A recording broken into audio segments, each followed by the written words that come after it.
Hello and welcome to Hamer Reviews. My name is Christopher Hamer and this is a comparison rather than review of the Bose 700 series and Sony WH-1000XM3 wireless over-ear noise cancelling headphones. I think both of these currently represent the pinnacle of noise cancelling headphones that are available on the market today. The noise cancellation technology in both is really good. Regardless of which you buy, you'll probably find that you'll be totally satisfied with them. That being said, there are some differences. Starting off with the Bose headphones, the noise cancellation on these is particularly good in all situations.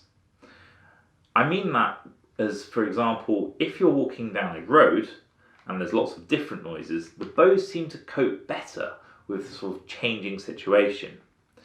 If you have the Sony headphones, you'll find that it's less able to cancel out sort of noises that vary, whereas if there's a recurring noise such as the hum of an aeroplane or trains, these actually do a fantastic job, whereas if you're walking down the street, these don't block out some of the everyday noises you might encounter. Taking another look at the Bose headphones, the build quality of these is really good. There's lots of metal in this construction and it shows. They're actually heavier than the Sony headphones. That being said, I'd actually be more worried about breaking these than I am the Sonys. The reason for that is the only way to sort of fold them flat is you can fold the ear cups out. There's nothing else you can do. You can't fold the headphones inwards, which I think is something of a step backwards. The Sonys fold completely flat into themselves, so they're much smaller to carry, and you feel like they're less likely to break if you just throw them into your bag. That being said, the all-metal construction on the Bose headphones feels decidedly premium. Another thing I like about the Bose headphones is that you have three buttons. One for power and connectivity, one to decide the amount of noise cancellation or switch noise cancellation off, and another that you can program, for instance, to activate Siri.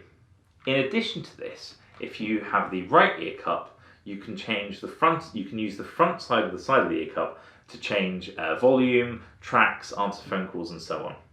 It's actually a very similar solution to that implemented by Sony. Sony has a power button and a smart button that can be configured to do what you want it to do. I have it set to change the noise cancellation profiles. And also, you can use the right-hand side, the right ear cup, to change various settings, such as answer calls, volume, skip tracks, etc. It's essentially little swipes that allow you to do it. You look a bit silly doing it, but they do work very well, so I think they're both viable solutions. They're really similar headphones. The noise cancellation might be slightly different, but there's very little in it. However, where I think they do differ is sound quality. The Bose headphones are incredibly crisp. They have really strong highs and mid-range tones, which means that songs sound fantastic. I think they work really well for jazz, classical music, pop music, that kind of thing. It just sounds really crisp. The Sony headphones have a very different sound. They're far more engineered towards bass, so they're quite bass heavy, which actually suits my music taste very well. It's why I'd probably recommend the Sonys over the Boses for most people. Unless you really do spend most of your time listening to classical music, you're probably going to find that the Bose headphones don't really meet your requirements. I mean that in a really nice way. I like the way Bose has engineered these and I like the sound. And yes, you can customize it in the Bose app or using the EQ settings on your phone.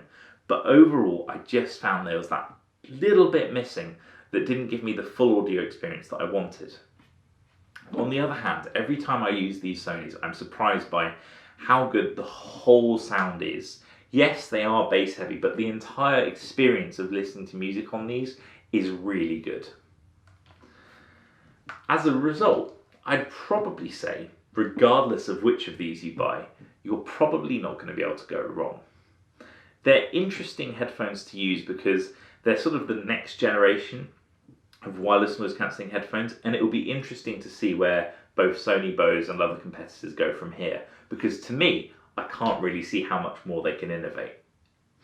I hope this helped you if you're trying to decide between these headphones or you found the video useful and interesting. If you did, please do consider giving it a like. Equally, if you have any questions, pop them below and I'd be more than happy to try and answer them. Equally, if you want to see more videos like this, please do subscribe, and thank you very much for watching. Goodbye.